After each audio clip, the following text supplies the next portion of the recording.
Thanks for checking out this movie review video. This is for the 2022 film Scream. No, it's not a remake. It is another one of these entries in the franchise, which I believe this is the 5th Scream film. I am going to tell you, disclaimer, I'm not the biggest fan of the Scream franchise. I really like the first film. I have tried to go through and watch the entire franchise before. Both times I tried to do that, I got through the second film and then just didn't continue because I didn't like the second film very much. So yeah, one of these days I'll make it all the way through, but it's important for you to know this information that I've not seen the entire franchise prior to seeing this 2022 version, or this 2022 installment, which apparently they're making another one, which will be the 6th installment. But I'm going to say, I enjoyed this one. Even though I don't know, the entire franchise, it's not super interesting to me. I don't have nostalgia when I watch this film with all the, kind of fan service that they throw into it. But still enjoyed it. Still thought it was a good film. Directed by Matt Bettinelli-Olpin and Tyler Gillette, who also did VHS, Devil's Due, Southbound, and Ready or Not. Written by James Vanderbilt, who also wrote scripts for Darkness Falls, Zodiac, The Amazing Spider-Man, White House Down, and Independence Day Resurgence, as well as Guy Busick, who wrote scripts for Watch Over Me, some episodes of Stand Against Evil, Ready or Not, and some episodes of Castle Rock. So these individuals have good writing pedigree, I will say. This is a no spoiler review, but do I need to give a synopsis? It's another installment in the Scream franchise.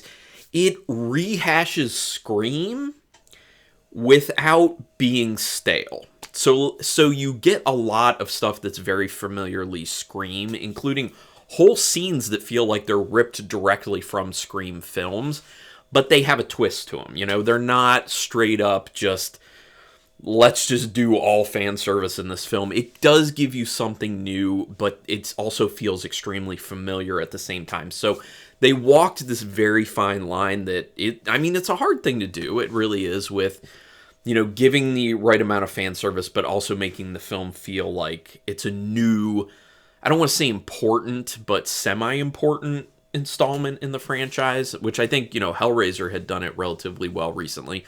And so did Prey for the Predator franchise. So it's not easy to do. A lot of people will, come out and criticize for either there not being enough fan service, or there being too much fan service, or it's not fresh or new enough, or it's too new so it doesn't feel good and feel like it's connected.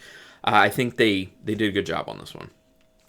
The beginning of the film takes you right back to the first film, but it's different. Like I said, it's not stale. You're not just watching this kind of like, as much as I hate to say it, Clerks 3 recently, if anyone saw it, the Kevin Smith film. I wanted to love it because I love Kevin Smith and a lot of what he does, but that film is a prime example of just kind of like making nostalgia the entire film and just rehashing all the films that came before it and not adding too much new.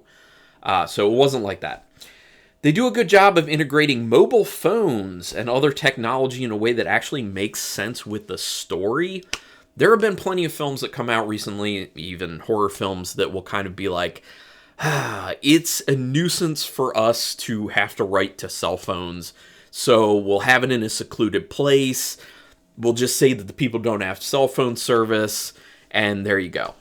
They didn't do that with this. They actually integrated the technology into an updated story that uses it in a way that makes sense for what's going on and for the now, for 2022. So good job on that. I'm sure it took a little extra work to work that into the script, but it was well done. The brutality of the kills are updated for a new era, as they basically should be. They didn't have to be, because the kills within Scream are, typically not too bloody, but they upped it for this one, and I appreciate that. I think it's a nice, refreshing thing to have added to it. There's some information revealed within the first 30 minutes of this that made my eyes roll. It has to do with a certain character. You'll know what I'm talking about if you've seen the film. Hard eye roll on that one. That did feel like it was going a little bit too hard into the fan service section. I don't want to say too much about it because I don't want to spoil anything, but if you've seen it, you know what I'm talking about. And I was just like, really? This is what we're doing? And in the end, it didn't really matter that much. For the actual story, it didn't matter much.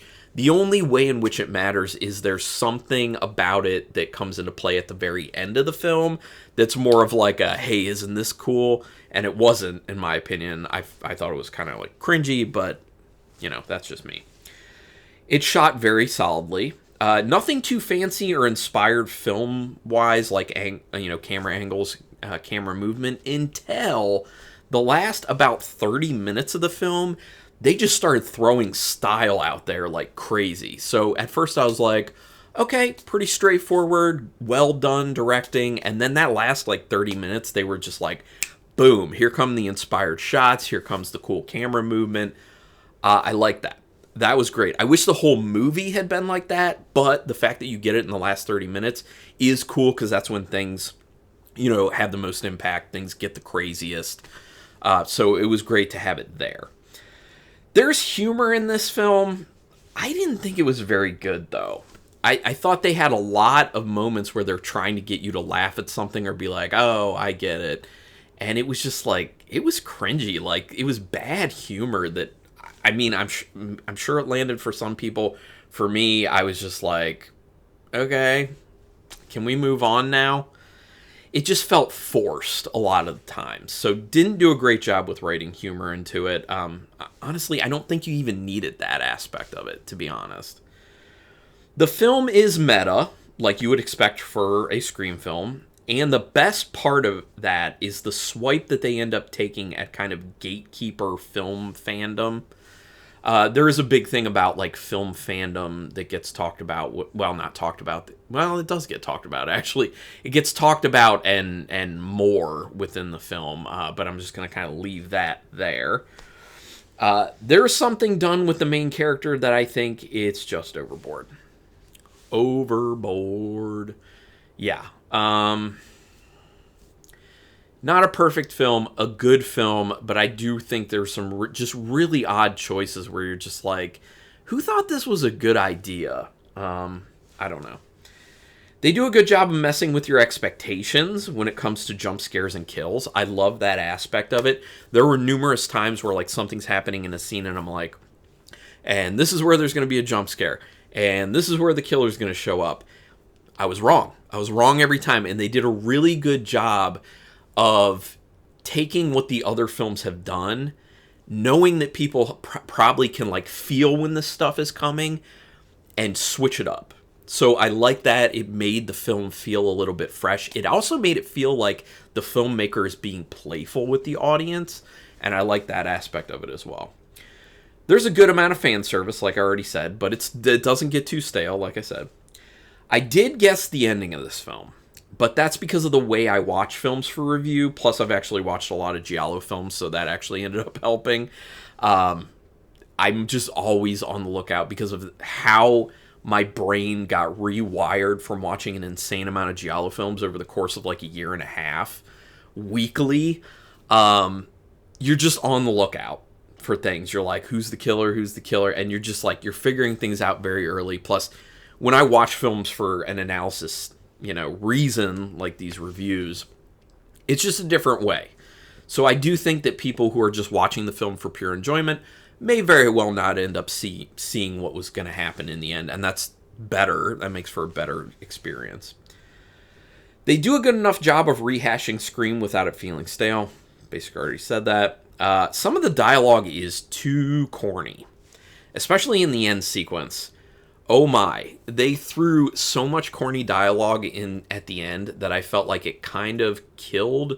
It didn't kill the ending. It lessened the impact of the ending because you get these weird, like, corny, stupid bits of dialogue, and it kind of can, for me it does, take you out of the moment of what's going on. It kind of like, it's like a speed bump in the film, and you're just like, what? That was, what? So I didn't like that in particular. Good music in the film. Really like the use of the music that they used within it. Could stand to be cut down some because it's almost a 2-hour film. I think with credits it's like an hour and 54 minutes. That is definitely too long for what this film is. There are literally entire scenes that could be cut out. Not long scenes, but there are literally entire scenes that easily could have been cut out, and they didn't matter. They really don't matter to the film. So there's really no reason for it to be as long as it is. I wish it was cut down more. But that said, it doesn't... The pacing isn't too bad. Like, the pacing's not... This isn't a film where I'd be like, oh man, the pacing on this one, ugh. It didn't bother me too much, so that's good. The way in which the film is meta works pretty well, and the message is a hot one when it comes to the film industry right now. That's what I'm going to say about that. Not going to go too far down that road, but if you want to talk spoilers about this film, feel free. We can do that in the comments. Also, if you've seen the film, let me know. Like it, hate it, in between, and give me like a sentence or two letting me know why that is. Do me a quick favor, though. Hit subscribe to my channel. I would really appreciate that. And I just realized I didn't give the star rating yet. So out of 5 stars with half stars in play, 3.5 stars. I almost went 4, but there were a few things, like it being a bit too long, some of the corny dialogue, that choice with that one character where I was just like, that's just way too much. Yeah, 3.5 stars. But I considered 4, so understand that. But then again... You know, I'm one person. That's why I want to hear your opinions on this. Maybe you loved it, and I would love to know why. Maybe you hated it. Also love to know why. But again, please subscribe to my channel if you haven't already, and also hit the notification bell button. I greatly appreciate all that stuff. But regardless, thanks for taking your time to watch this video, and until next time, keep it brutal.